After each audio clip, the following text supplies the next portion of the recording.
All right. Welcome to the Catalyst Way, where we have conversations around unleashing the power of purpose and meaning to fuel transformative change in yourself and for others. Welcome to episode number 5. And this episode piggybacks on episode 4, where we did the purpose and meaning audit. This one, if you don't want to do the purpose and meaning audit, we have the purpose and meaning deep reflection questions. So, what we're going to do today, we're going to address two of the questions. One focus on purpose, one focus on meaning. So I'll ask Ivor one of each, and then he can decide how he wants to answer it, and then I'll share how I'll answer it. So that's how we're going to approach today's session. So, the two questions I'm going to challenge you with, my friend. The first question is, what skills, talents, or knowledge do you possess that you feel compelled to share with others? Or what are the unique qualities, experiences, or perspectives that only you bring to the world?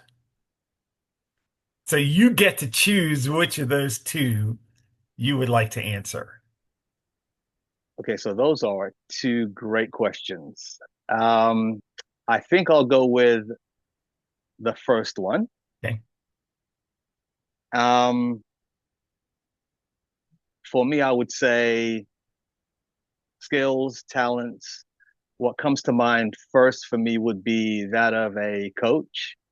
I have been coaching for over 30 years now, and whether it has been with a client in the personal training studio or on the soccer field with players or with fellow coaches, and also even in church, be it with small groups or larger groups, that coaching has been a large part of what I do.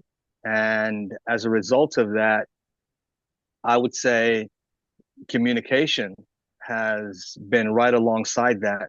I have discovered that it's not so much the message itself, but the way that it's delivered is equally as important. And I've realized that over the years of coaching, a lot of that has come to the forefront with the way that I have delivered the message and also how it's been received. Um, I think another skill I would say is problem solving. I enjoy helping others solve problems, finding out what those problems are and finding out how we can get to a solution. And that, I think, has come about as a result of me just knowing that if you can be a really good listener, it's amazing what tends to unfold. And through the years of listening over and over again, you start to pick up on key things. Some elements begin to repeat themselves. And I guess in a way, it's made problem solving a little easier for me to identify, recognize, and help walk individuals through it. And sometimes, that being said, you don't need to solve the problem as much as you do just listen and help a conversation unfold. And the other person or group of individuals often reach the solution on their own, which is essentially what you want. So I think the talents and skills for me is that question I would love to tackle, and why I tackled it, because it's also something that I see the importance in wanting to be coachable myself. I never want to know it all. I want to continue to grow. I want to continue to learn. And I think that's why coaching is important to me, and why those other skills, the softer skills such as listening, play such an important role. So here's an interesting question for you based on what you just shared. When did you know this was your path? Because you didn't come out of the womb saying, I'm going to be a coach. So, and I'm guessing you played soccer for a while. When did you know that coaching would probably be the direction you would take versus playing and then doing something else? Well, I would say playing and wanting to help other players while I was playing. Even as a kid, I always wanted to help others. So the helping others was just there.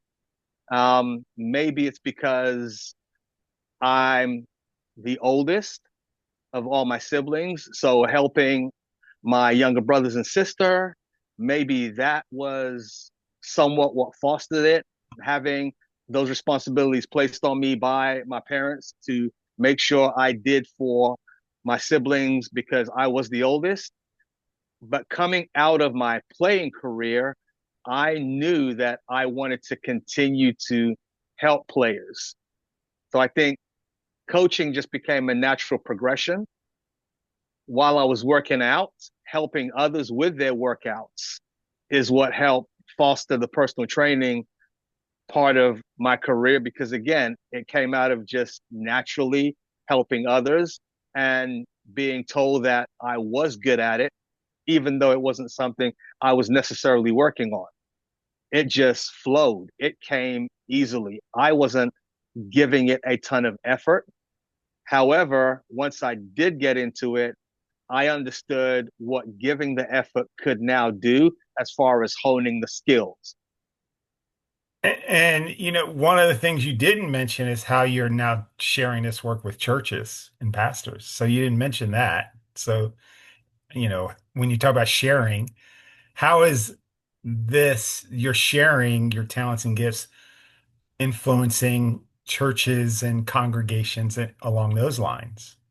So I think that that is really something that's come about because I've been in church all my life and have noticed some things that have taken place within the church organization and certain questions that for me weren't being answered and certain situations that I thought could be tackled differently. And again, because I was in church and because I was helping, whether it was leading a Sunday school class or playing drums, just being there anyway and noticing certain areas and then thinking to myself, I can help with that. I think I have something to offer in this area. So again, natural progression because I was already in the system, so to speak. And I have to share, watching you take this life design catalyst work and incorporate Bible stories and Bible scriptures, and that piece just added another element that I'd never thought would come into this work. And you've taken this experience, this stuff that you've had, and you've taken it to another level. So that, and I've gotten to experience that. So, it's been interesting to watch you on your journey for the I think when past. you touch on the word stories, and that's really what it is. You know, it's the Bible stories, which again just moves towards what Jesus did, and that's what he did. He told stories. He asked questions and he told stories. And I just think that that, along with what I do with coaching, is I'm just following the blueprint that's already been laid out. I just tell stories and get others to open up and tell theirs because we all have a story. And if we just let others share what their stories are, it's amazing what comes out. Mhm. So that's awesome.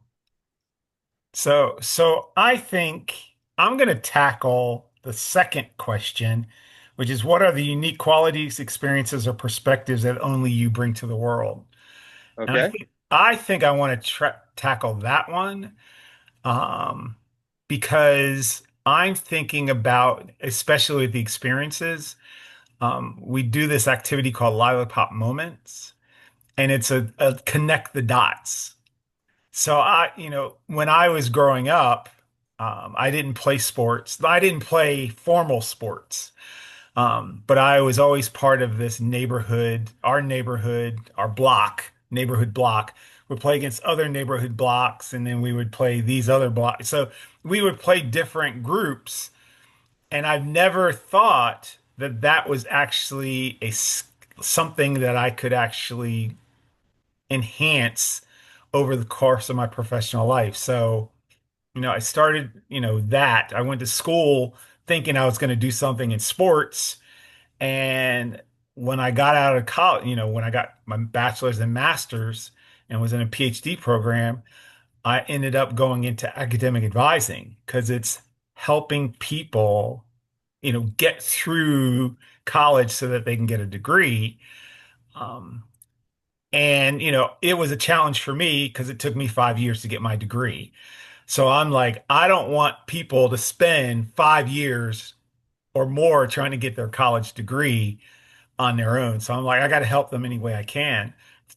But, 2 or 3 years into that, I'm like, there's something missing. I knew there was something missing. I didn't know what it was. I thought it was career stuff. So I went into career services. That wasn't it. And then then fast forward 2007, I got trained as a purpose and dream coach. And I'm like, got it. It's helping people figure out the internal soul work. But, and you know this, in order to do the work for others, you got to do the work for yourself. So I embrace doing purpose work and dream work and doing all these activities around it got me thinking, so I wonder if I can take all this internal work that I'm doing and share it with other people, and it might, maybe it'll change their lives. So, I think back to 2000. I mean, I was doing it a lot, but I was thinking back to when I came to North Carolina, um, and decided, you know what, I wonder, I'll start coaching people around this work and see what happens. And it was successful. And then in 2008, I got permission to do this as a course. So I was thinking, I wonder if I could take the stuff I've learned for myself and I've done in small coaching groups and then turn it into a course. And to make it, the first time I taught it, we had two sections of 20 students, and all those students said how much they loved it and this or that. Turned into 3 courses, then 6 courses, then 10 courses. Then we hired my friend Megan, turned to 18 courses. And, by the time I left and retired from UNCG in fall of spring of 2023, we had 28 courses in the fall and like 15 courses in the spring. So it has morphed into this bigger thing of really there's a need for people to figure this stuff out about who I am and my sense of self and self-awareness. So the experiences, when you talk about unique qualities, um, as you know, I'm very passionate about doing this work. Almost no, passion is not obsessive, maybe is a better word. Because I can't think of anything else I want to do and how I can make it better. So I spend day and night thinking, all right, what can I do to make this better? Like this morning, we had a meeting and I'm like, hey, guess what? I found this really cool book. Guess what it's called? The Purpose Code. It's Yes. like, all I want to do is find a way to help people dig deeper into themselves and come out on the other end saying, transform their lives and say, I know why I was put here on this earth. Um, so, So I want to touch on the experiences. uh-huh. So in the way in which you continue to do the work, do the research, come up with tools, how has the internal work transformed you along the way in you putting it together so that it will impact others to do the internal work? What's that journey been like for you? Um, I would say it's been, the first word that came to my head was fruitful because, like, for example, the value tags. We do the value tags as a foundation for the work that we do in the workshops and trainings.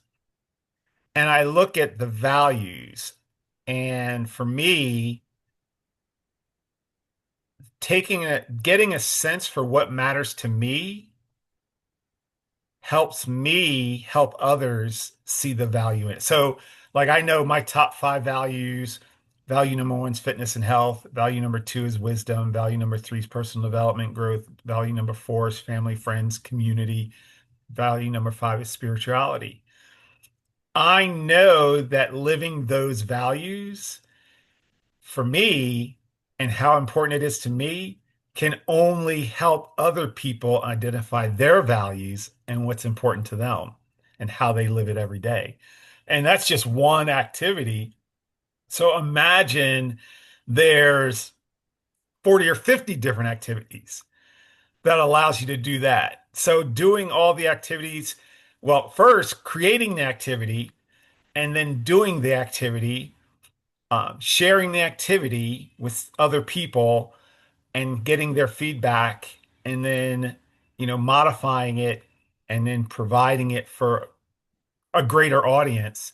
It's always an evolutionary process because I'm always tweaking, making it better, trying to find ways so that it would be easier for them to find out their paths and their stuff. So, um, I don't know if that So you answers your question, but that's it what I it, got. it does, and it even followed touched on the follow-up question because to me it's been really interesting to watch the way that, because of how long we've known each other, to really watch the way that you take an activity and after you introduce it, the way that you go back and tweak it and progress it and change it to see what depth can come out of it the next time it's done. And I like that you do that while walking through the path yourself and then always willing to show others, well, here's what my results were. Let's see what you get when you go through it. And I've always enjoyed watching that part of the story unfold with you. And if others see that and understand that, I believe it helps them walk through the journey with a little less hesitation and the walls come down a little easier. So, yeah, you answered that. Yeah. So, and it's funny. So we've been doing this training since 2014. And when I look back through the first workbook that I ever created for this training, there's only been one tool that has stayed the same the entire time, and that's the value tags. They have not been modified in 11 years, but everything else has changed. Has been tweaked or come up with something else. The other thing is, and when you think about perspectives or, experiences, we're both big readers. And you Right. think about, you shared a book with me a couple of weeks ago. What was it? Fearless Living? Living fearlessly. Living Fearless, Yes. Fearless, right. Jamie Right. Winship. Yes. Jamie Winship, right. So you shared that book and you had me read this little part in the book about identity and that he came up with this identity of militant peacemaker. Right. And I'm like, I can't get that out of my head. There's got to be something that we could create from this. And, one of the tools we will introduce probably on this channel at some point is this personal identity credo. And this is just from reading a little section in a book in 2 words. And that to me, the way we get to share this work, that's the kind of stuff that happens. We talk things out. I'm like, what do you think of this? What do you think of this? And I think one of the things that this question doesn't address is the value of, and I'll say community, but having people that you could really connect with and understand. your way of thinking or at least understand where you're coming from. That part we didn't address, but I think that's as important as anything. I would definitely agree with that. And along with that, I would also say that just getting individuals to the point where they can answer these questions the way that we have today and walk through them thinking about, what do I possess that I feel compelled to share? Because I think we have all of that, all of us have that in us. We're just not being led through those conversations. So as such, there's so much that should be shared that isn't, and all of the things that we're missing out on because of that, which is why we do this, so we can help change that narrative and that more people will share and feel compelled to share, because it will give us a world that's a better place if we could all do that. Right. Right. So, so that was a longer conversation than I thought. That's awesome. So, do you have any final thoughts you want to share before we end this episode? Oh, I think that was a great two questions. Not knowing where the conversation was going to go, I think it was wonderful to walk through it the way that we did. So yes, thank you. So I'm going to post the questions for the purpose and meaning deep reflection questions. I'll be posting that in the description below. But thank you for joining us for this little conversation. Expect more from the two of us. So thank you for joining us, and we'll see you soon. Bye for now. Bye.